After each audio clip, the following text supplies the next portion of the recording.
नमस्कार। एक बार फिर से आप सभी का बहुत बहुत स्वागत है परीक्षा वर्ल्ड के इस यूट्यूब चैनल में। दोस्तों, जीके, जीएस और करंट अफेयर्स का जो हम प्रैक्टिस सेट लगा रहे हैं उसका जो सेट नंबर 3 है उसको आज हम यहाँ पे कंप्लीट करने वाले हैं। दोस्तों, यह जो आपका सेट है आपकी राजस्व लेखपाल भर्ती परीक्षा 2022 के लिए बहुत ही ज़्यादा महत्वपूर्ण है। तो इस सेट को आपको बिल्कुल ईमानदारी पूर्वक लगाना होता है और कमेंट बॉक्स में लास्ट में अपना स्कोर बताना होता है कि इस प्रैक्टिस सेट में आपका कितना सही हो पा रहा है। कमेंट बॉक्स में आपको इसको बताना होता है। तो आज हमारा सेट नंबर 3 है। चलिए आज के सेट को शुरू करते हैं और देख लेते हैं कि आज के इस सेट में हमने कौन कौन से बेहतरीन प्रश्नों को सम्मिलित किया हुआ है। तो चलिए वीडियो को शुरू करते हैं। पहला प्रश्न आपकी स्क्रीन पर है। स्टार्टिंग के कुछ 5-6 प्रश्न आपको करंट अफेयर्स के मिलेंगे। तो इलेक्ट्रिक वाहनों के पंजीकरण शुल्क पर 100% छूट देने की घोषणा करने वाला राज्य कौन सा है, आपसे पूछा गया यहाँ पे है। तो इस प्रश्न का हमारा राइट आंसर क्या हो जाएगा, उड़ीसा। हाल ही में उड़ीसा सरकार ने इलेक्ट्रिक वाहनों के पंजीकरण शुल्क पर 100% छूट देने की घोषणा की है। तो ऑप्शन ए आपका बिल्कुल सही हो जाएगा और उड़ीसा सरकार, ऑप्शन ए आप याद कर लीजिएगा। अगला प्रश्न आपके सामने है। पुरुष जूनियर हॉकी विश्व कप 2021 का आयोजन हाल ही में कहां पर किया गया। यह आयोजन आपका संपन्न हो चुका है। तो आपसे पूछा जा रहा है इसका लोकेशन। तो 2021 का जो पुरुष जूनियर हॉकी विश्व कप खेला गया, यह खेला गया आपका भुवनेश्वर में। तो आप इसे याद कर लीजिएगा। ऑप्शन आपका ए यहाँ पे बिल्कुल सही हो जाएगा। और 24 नवंबर से लेकर 5 दिसंबर तक यह आपका जो विश्व कप था चला था। तो इस विश्व कप को किसने जीता, तो अर्जेंटीना ने जीता। किसने, तो अर्जेंटीना ने जो है इस विश्व कप को जीता। और उप विजेता कौन रहा, तो जर्मनी को हराकर फाइनल में अर्जेंटीना ने जो है इस खिताब को अपने नाम कर लिया था। तो आप इसे भी आप याद रखिएगा। तथा कहाँ पर यह खेला गया था, तो भुवनेश्वर में यह खेला गया था। तो ऑप्शन ए आपका बिल्कुल सही है। अगला प्रश्न है। हाल ही में उत्तर प्रदेश का जो रतौल आम है उसको जीआई टैग दिया गया है। तो आपको बताना है कि यह जो रतौल आम है किस जिले से संबंधित है। तो रतौल आम किस जिले से संबंधित है, तो यह बागपत जिले से संबंधित है तथा हाल ही में इसको जीआई टैग प्रदान किया गया। तो ऑप्शन आपका बी यहाँ पे बिल्कुल सही जवाब हो जाएगा, बागपत। अगला प्रश्न आपके सामने है। T20 इंटरनेशनल क्रिकेट में तीव्रतम 100 विकेट लेने वाला खिलाड़ी कौन बन गया, आपसे पूछा गया है। तो T20 इंटरनेशनल क्रिकेट में तीव्रतम 100 विकेट लेने वाला खिलाड़ी बन गया है राशिद खान। ऑप्शन आपका यहाँ पे डी जो है बिल्कुल सही है। अफगानिस्तान का यह प्लेयर है आपका राशिद खान। यह T20 इंटरनेशनल में तीव्रतम 100 विकेट लेने वाला खिलाड़ी बन गया है। तो ऑप्शन आपका डी यहाँ पे बिल्कुल सही हो जाएगा, राशिद खान। अगला प्रश्न आपके सामने है। भारत का पहला मानव युक्त महासागर मिशन कौन सा है। तो इस प्रश्न का हमारा राइट आंसर क्या हो जाएगा, समुद्रयान। ऑप्शन आपका ए यहाँ पे बिल्कुल सही जगह। जो समुद्रयान है यह भारत का पहला मानव युक्त महासागर मिशन है। तो ऑप्शन ए आपका बिल्कुल सही हो जाएगा। वह एक्टर जिसे कर्नाटक सरकार ने मरणोपरांत कर्नाटक रत्न पुरस्कार से मतलब गोद देने की घोषणा की है, आपको उस एक्टर का नाम बताना है। तो आपको पता होगा काफ़ी यंग एक्टर थे। इनका नाम था पुनीत राजकुमार, जिनका हाल ही में निधन हो गया था तथा इन्हीं को जो है हाल ही में मरणोपरांत कर्नाटक रत्न पुरस्कार दिए जाने की घोषणा की गई थी। तो ऑप्शन आपका ए यहाँ पे बिल्कुल सही हो जाएगा, पुनीत कुमार। तो दोस्तों, स्टार्टिंग के ये जो 6 प्रश्न थे आपके करंट अफेयर्स के प्रश्न थे। अब आपको जीके और जीएस के प्रश्न आगे मिलेंगे।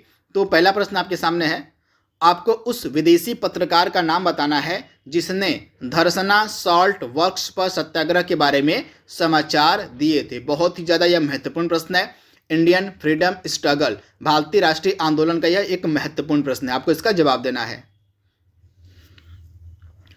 तो धरसना सॉल्ट वर्क्स पर सत्याग्रह के बारे में समाचार किसने दिए थे, तो अमेरिकी पत्रकार था वेब मिलर। ऑप्शन आपका यहाँ पे सी जो है बिल्कुल सही हो जाएगा, वेब मिलर। तो ऑप्शन आपका यहाँ पे सी बिल्कुल सही हो जाएगा। अगला प्रश्न आपके सामने है। कृत्रिम उपग्रह पृथ्वी से सुस्पष्टता से किसके माध्यम से ट्रैक किए जा सकते हैं, आपसे पूछा गया है।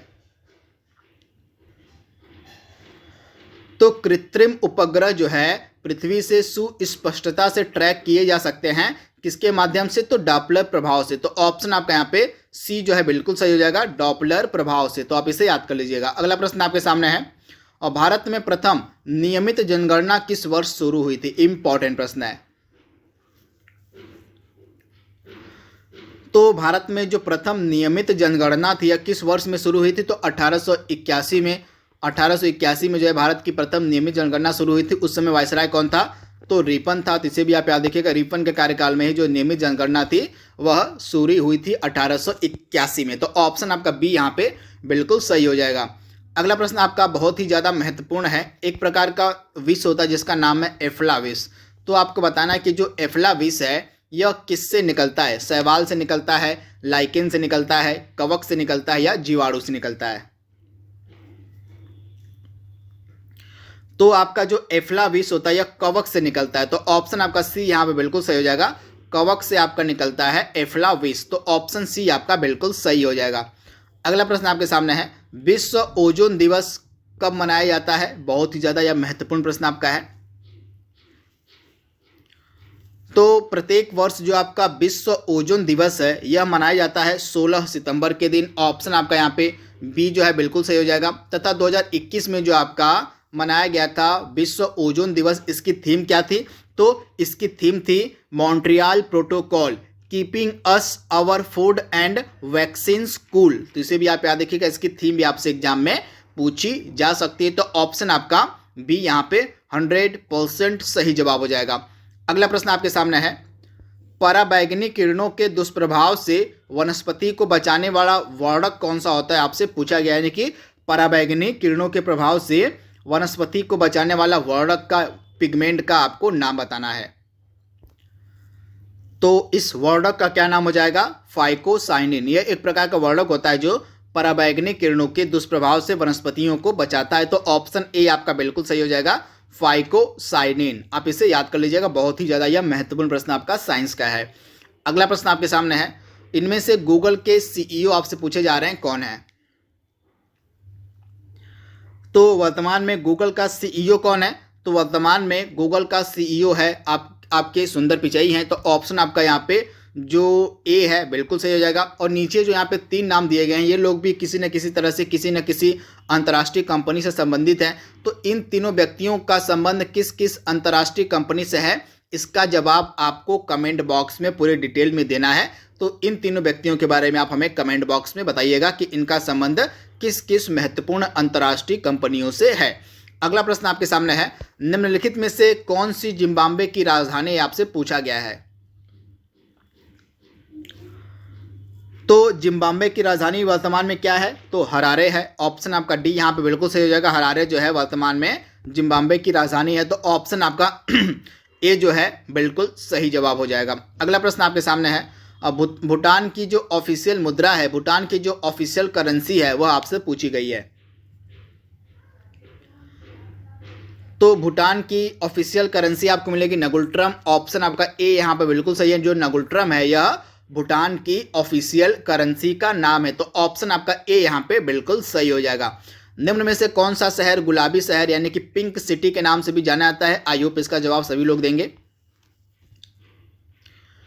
तो पिंक सिटी हम कहते हैं जयपुर को। ऑप्शन आपका यहाँ पे जो सी है बिल्कुल सही है, आप इसे याद कर लीजिएगा। और आज के सेशन का आपसे मैं अगला प्रश्न पूछने जा रहा हूँ कि उदयपुर को हम किस सिटी के नाम से जानते हैं? उसका एक अन्य नाम भी है, उदयपुर को हम किस अन्य नाम से भी जानते हैं? इसका जवाब आपको कमेंट बॉक्स में देना है।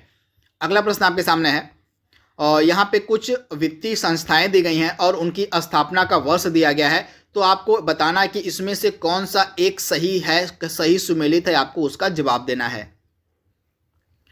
तो आइए देख लेते हैं। और राष्ट्रीय आवास बैंक इसकी स्थापना 1988 में की गई थी, 9 जुलाई 1988 में। तो पहला ही जवाब आपका सुमेलित है। 9 जुलाई 1988 को जो आपका राष्ट्रीय आवास बैंक की स्थापना की गई थी। और यहाँ पे जो तीनों यहाँ पे दिए गए नीचे, एक्जिम बैंक और भारतीय जीवन बीमा निगम यानी कि LIC और क्षेत्रीय ग्रामीण बैंक, यहाँ पे जो ये तीनों जो है आपके सुमेलित नहीं है। तो आइए इनके बारे में बात कर लेते हैं। तो एक्जिम बैंक की स्थापना कब हुई थी? भारत का जो आयात और निर्यात बैंक है, export import bank of India है, इसकी स्थापना की गई थी कब? तो 1982 में की गई थी। एक्जिम बैंक की स्थापना 1982 में की गई थी। LIC की स्थापना कब की गई थी? तो भारतीय जीवन बीमा निगम, इसकी स्थापना की गई थी 1 सितंबर 1956 को। कब? तो 1 सितंबर 1956 को जो है LIC की स्थापना की गई थी। और RRB क्षेत्रीय ग्रामीण बैंकों की स्थापना की गई थी 2 अक्टूबर 1975 को। कब? तो 2 अक्टूबर 1975 को जो आपका RRB की स्थापना की गई थी। तो इस प्रकार से मैंने चारों की इंपॉर्टेंट डेट, उनके स्थापना वर्ष को बता दिया है, आप इसे याद कर लीजिएगा। यह इकोनॉमिक्स का बहुत ही ज़्यादा महत्वपूर्ण प्रश्न आपका है। अगला प्रश्न आपके सामने है, और निम्नलिखित में से कौन भारत के प्रथम मुख्य न्यायाधीश थे, आपसे पूछा गया है। तो प्रथम मुख्य न्यायाधीश हमारे कौन थे? तो HJ कानिया थे हमारे प्रथम मुख्य न्यायाधीश। तो ऑप्शन आपका यहाँ पे जो ए है बिल्कुल सही हो जाएगा। हीरालाल जे कानिया हमारे प्रथम मुख्य न्यायाधीश थे। और वर्तमान में कौन है? तो वर्तमान में हमारे मुख्य न्यायाधीश हैं NV रमन्ना। तो इनके बारे में भी आपको याद रखना है। अगला महत्वपूर्ण प्रश्न आपके सामने है, जो आपकी 49वीं समानांतर रेखा है, यह किन दो देशों से संबंधित है, आपसे पूछा जा रहा है। तो इस प्रश्न का हमारा राइट आंसर क्या होने वाला है?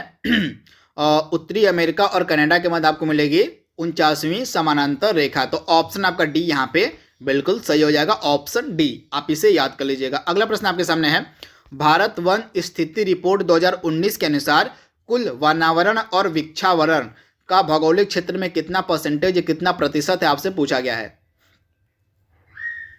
तो आपकी जो Indian state of forest report यानी कि ISFR जो 2019 की रिपोर्ट थी, उसके अनुसार कुल वनावरण और वृक्षावरण का जो प्रतिशत है हमारे भौगोलिक एरिया का, वो है 24.56%। तो आप इसे याद कर लीजिएगा, ऑप्शन आपका सी यहाँ पे बिल्कुल सही है। वहीं केवल अगर हम वनावरण की बात करें, केवल वनों की बात करें, तो वनों का कुल क्षेत्रफल कितना है? तो 21.67% है केवल वनावरण। अगर पूछा होता तो आपका राइट आंसर हो जाता 21.67%, लेकिन यहाँ पे वनावरण प्लस वृक्षावरण दोनों पूछा गया, तो आपका राइट आंसर क्या हो जाएगा? 24.56%। इसे भी आप याद रखिएगा। तथा सर्वाधिक वन क्षेत्रफल वाला राज्य कौन सा है? तो EMP यानी कि मध्य प्रदेश हमारा सर्वाधिक वन क्षेत्रफल वाला राज्य है। तो इसके बारे में भी आपको याद रखना है। यहाँ पे ISFR 2019 के बारे में बात हो रही है। अगला प्रश्न आपके सामने है, जनगणना 2011 के अनुसार और भारत में 40 लाख से अधिक जनसंख्या वाले नगरों की संख्या आपसे पूछी गई है, कितनी थी?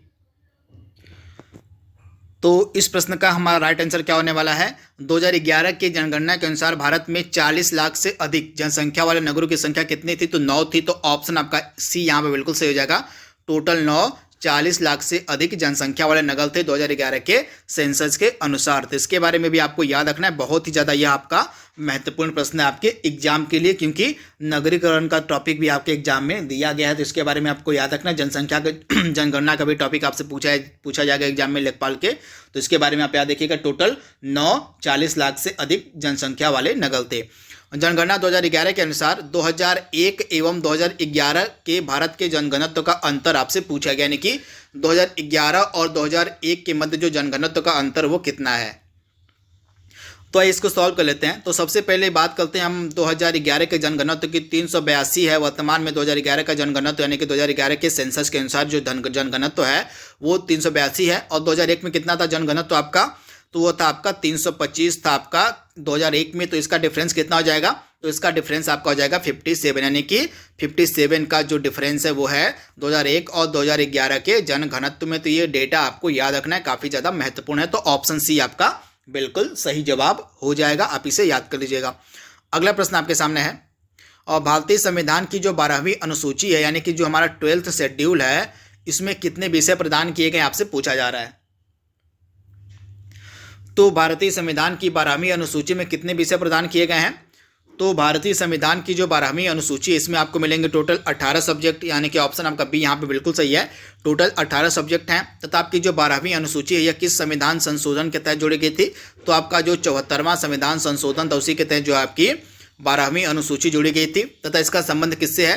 तो नगर पालिकाओं से संबंधित है आपका यह 12वीं अनुसूची। तथा 12वीं और आपकी जो नगर पालिकाओं से रिलेटेड कौन सा भाग है? तो आपका याद रखिएगा, जो 12th मतलब आपका जो 74वां संविधान संशोधन किया गया था, इसके तहत हमारे भारतीय संविधान में कौन सा भाग जोड़ा गया था? तो भाग 9A जोड़ा गया था आपका 74वें संविधान संशोधन से रिलेटेड। तथा यह नगर पालिकाओं से संबंधित है, जिसे भी आप याद रखिएगा। टोटल इसमें आपके 18 सब्जेक्ट हैं 12th शेड्यूल में। तो ये सारे फैक्ट आपको याद रखने हैं।